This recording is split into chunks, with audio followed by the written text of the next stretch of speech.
Alternative conceptions और misconceptions के बीच अंतर क्या है और उन्हें हम कैसे इंटरप्रेट करें। अल्टरनेटिव कॉन्सेप्शंस के रीजन क्या क्या हो सकते हैं और इन्हें हमें कैसे रिएक्ट करना है ये भी हम समझेंगे। Being a teacher, how to treat with them, educational implications क्या होंगे इनके, और कुछ हम एग्जाम्पल्स देंगे, क्वेश्चंस कैसे पूछे जाते हैं एग्जाम में। ये आपको कॉन्सेप्ट को समझने में और एग्जाम के पैटर्न को समझने में थोड़ा हेल्प करेगा, किस प्रकार से इस टॉपिक से क्वेश्चन पूछे जा सकते हैं। तो दोस्तों बिना किसी देर के शुरू करते हैं अल्टरनेटिव कॉन्सेप्शंस। अल्टरनेटिव कॉन्सेप्शंस क्या है?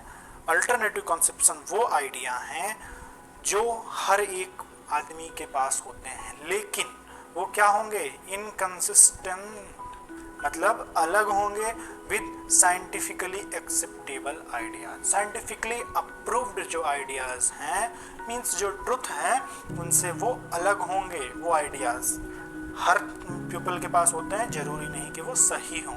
ऐसे ही लर्नर के साथ होता है, बच्चे के साथ। Learner are unaware that they are wrong because what they think they believe, what they believe they understand. Okay, these conceptions tend to be resistant for learning. ये जो concept हैं ये learning के लिए resistant का काम करते हैं। resistant बोले तो अवरोध करते हैं learning में, कि किस प्रकार से learning को, मतलब एक नए concept को उनके दिमाग में भरना कठिन हो जाता है, क्योंकि उनके मन में रूढ़ियाँ बन जाती हैं। एक तरह से ये कहिए कि उनकी एक स्कीमा बन चुकी होती है और उन्हें चेंज करना आसान नहीं होता है। Teacher will have to get change these concept for learning. Teacher को इन सभी कॉन्सेप्ट को क्या करना होगा? चेंज करना होगा, अगर उसमें सुधार अपेक्षित करता है तो।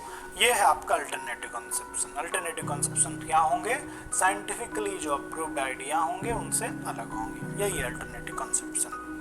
वैसे दोस्तों समझते हैं कि अल्टरनेटिव कॉन्सेप्शन और मिसकॉन्सेप्शन के बीच अंतर क्या है। देखिए, हम लोग जो गलत धारणा बना के चलते हैं, जैसे कभी मैंने कहा गलत धारणा मीन्स मिसकॉन्सेप्शन। इसी चीज को हम लोग एजुकेशनल साइकोलॉजी में पॉजिटिवली रिस्पॉन्ड करते हैं, उसे ही अल्टरनेटिव कॉन्सेप्शंस कहते हैं। हम ये मानकर चलते हैं कि ये वैकल्पिक अवधारणाएं हैं, बच्चे के ये कॉन्सेप्ट हैं, हम उन्हें डायरेक्टली ये नहीं कहेंगे कि वो गलत हैं। यही अंतर है दोनों में। टीचिंग लर्निंग प्रोसेस में मिसकंसेप्शंस को पॉजिटिवली ट्रीट किया जाएगा, क्योंकि कोई भी कॉन्सेप्ट खुद के लिए कभी भी गलत नहीं होता है ना। तो यही दोनों के बीच अंतर है कि मिसकंसेप्शन और अल्टरनेटिव कॉन्सेप्शन क्या है। कुछ लोग दोनों चीज़ों को एक ही मानते हैं और कुछ लोग अलग अलग मानते हैं। उम्मीद है आप लोगों को समझ में आया होगा। रीजन्स फॉर अल्टरनेटिव कॉन्सेप्शन के रीजन क्या हो सकते हैं जो अल्टरनेटिव होते हैं? देखिए, कुछ कॉन्सेप्ट जो होते हैं वो डिफरेंट होते हैं, और डिफरेंट कंटेंट एरिया में वो इतने डिफिकल्ट होते हैं कि उन्हें ग्रास्प करना कठिन होता है। तो बच्चे के स्कीमा में, बच्चे के माइंड में जो जो चीज़ें पहुंच गई, सिर्फ उन्हें ही वो समझ पाता है, क्योंकि वो चीज़ें कठिन हैं तो उन्हें ग्रास्प नहीं कर पाता है। जैसे कि बच्चे को ये नहीं पता है कि वो धरती के अंदर रहता है कि बाहर। हम लोग बचपन में समझते थे कि हम लोग धरती के अंदर रहते हैं। या बच्चे के लिए कठिन हो जाएगा समझना कि जो सन है, sun evolves around the sun, earth evolves around the sun, या sun evolves around the earth, है ना। पृथ्वी घूमती है या सूर्य घूमता है, ये समझना उनके लिए बहुत कठिन होता है। तो ऐसे कुछ डिफरेंट कंटेंट एरिया होते हैं जिन्हें बच्चों को समझने के लिए कठिन होता है, इसीलिए वो अल्टरनेटिव कॉन्सेप्शंस को डेवलप कर लेते हैं। They may be complex or quite abstract. Abstract means जो सिर्फ कल्पना में हो, है ना, मतलब कल्पना में हो, मतलब जिसे सिर्फ समझा जा सकता है, देखा या सुना या फील टच नहीं किया जा सकता, ऐसे हो सकते हैं। और they are normal part of learning process. ये लर्निंग प्रोसेस के पार्ट हैं, तो इन्हें ज़्यादा लेकर के हमें घबराने की जरूरत नहीं है।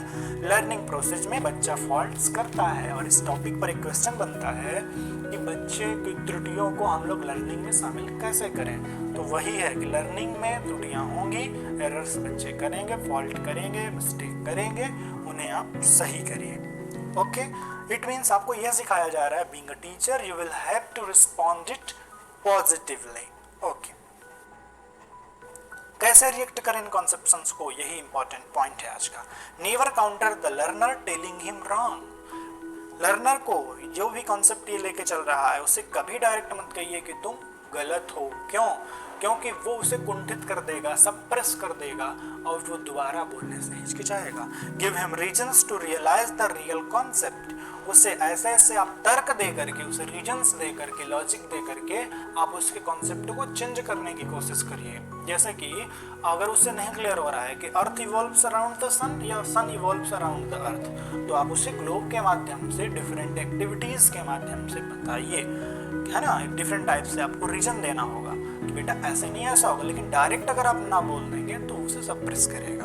Okay, take it as part of learning process. Learning process के पार्ट की तरफ इसे समझ के चलिए। Never suppress, otherwise it can hamper the learning process. Learning process को यह हैम्पर कर सकता है, तो उसे कभी भी सप्रेस नहीं करना चाहिए, उसे सीधे सीधे डांटना नहीं चाहिए। ओके, तो ये कैसे रिएक्ट करें आप लोगों ने समझा। आगे बढ़ते हैं। एजुकेशनल इम्प्लीकेशन क्या क्या हो सकते हैं इस कॉन्सेप्ट के। Teacher must accept and respect the alternative conceptions. हर टीचर को एक्सेप्ट करना होगा और इसे रिस्पेक्ट देना होगा कि अल्टरनेटिव कॉन्सेप्शन, वैकल्पिक अवधारणाएं जो हैं वो लर्निंग प्रोसेस का एक हिस्सा है और हर एक की अभिव्यक्ति को, एक्सप्रेशन को हमें रेस्पेक्ट देना होगा। Teacher should use different teaching ads rather than relying on lecture only.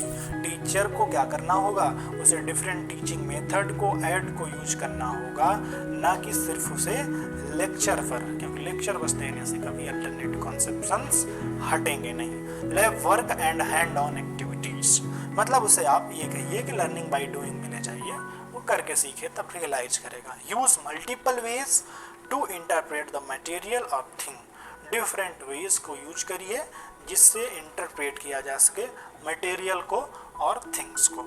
कुल मिलाकर के बच्चे को आप ऐसा एनवायरनमेंट दीजिए जहाँ पर वो थ्रेटन्ड ना हो, उसे डराया ना जाए, उसे आप कभी डांटेंगे नहीं और आप उसके कॉन्सेप्ट को रिस्पेक्ट देते हुए, एक्सेप्ट करते हुए उसमें अपेक्षित सुधार करेंगे। और यहीं पर इस सिलेबस में एक और इम्पॉर्टेंट टॉपिक है दोस्तों, वो है कि बच्चों की जो त्रुटियां हैं, एरर्स हैं, उन्हें लर्निंग का पार्ट कैसे माना जाए। तो देखिए, सीखने का अंग है गलतियां करना। गलती नहीं करेंगे तो सीखेंगे नहीं। तो बच्चे गलतियां करते हैं, उनकी गलतियों को सुधार किया जाना चाहिए। ये हुए एजुकेशनल इम्प्लीकेशंस। दोस्तों, उम्मीद है कि आप लोगों को ये समझ में आए होंगे। अब देखते हैं एग्जाम पॉइंट ऑफ व्यू से क्वेश्चन कैसे बनते हैं, उन्हें हमें कैसे टैकल करना होगा। आते हैं कुछ एग्जाम्पल्स आपके सामने क्वेश्चंस के। ऐसे क्वेश्चन आ सकते हैं, learner will come school with. अब उसमें ऑप्शंस होंगे अल्टरनेटिव कॉन्सेप्शन, मिसकॉन्सेप्शन, एरर्स या डिफिकल्टीज। तो उसमें आपको समझना होगा कि अल्टरनेटिव कॉन्सेप्शंस। दूसरा टाइप है, teacher should study the errors of child as they need. Teacher को जो है चाइल्ड के एरर्स को स्टडी करना चाहिए। क्यों? क्योंकि उनको ज़रूरत होगी राइट डायरेक्शन की, है ना, उन्हें राइट कॉन्सेप्ट की जरूरत होगी, इसलिए उन्हें उनकी जो एरर्स हैं उन्हें हमें स्टडी करना होगा। If children make errors it signifies. यदि बच्चे एरर करते हैं, ये क्या दिखाता है? इसका मतलब ये है कि बच्चे सीखने में इंटरेस्ट ले रहे हैं, सीख रहे हैं। और कुछ सिचुएशन बेस्ड क्वेश्चन हो सकते हैं जिन्हें मैं आपको अर्ली बताता हूँ। जैसे मान लीजिए एक रमा, एक टीचर है, उससे जो है उसने अपने एक स्टूडेंट से पूछा कि why didn't you come yesterday. अब उसने जवाब दिया कि my mom ridden of bicycle so that I couldn't कम। मतलब कि उसने एक ग्रामेटिकल मिस्टेक कर दिया। अब वहां पर हम डायरेक्ट ये ना कहें कि रिडन नहीं होगा, रोड होगा। यहाँ पर वो ना कहें, आप ऐसा कहिए कि आप बीइंग अ टीचर आप डायरेक्टली ये कह दीजिए कि okay your mama rode the bicycle so you couldn't come. ऐसे करेंगे तो वहाँ पर उसको रियलाइज हो जाएगा, ओह यहाँ पर हमें वर्ब से कन्फर्म रोड का यूज करना चाहिए, रिडन का नहीं। ओके, तो इस प्रकार से सिचुएशन बेस्ड क्वेश्चंस होते हैं, इन्हें आपको टैकल करना होगा। तो दोस्तों, उम्मीद है आज का लेसन आप लोगों को पसंद आया होगा और यही सब आज के लिए इतना ही है। और अगर आपको लेसन पसंद आता है, सेशन पसंद आया है तो इसे लाइक करिए। तो दोस्तों, आज के लिए इतना ही। धन्यवाद।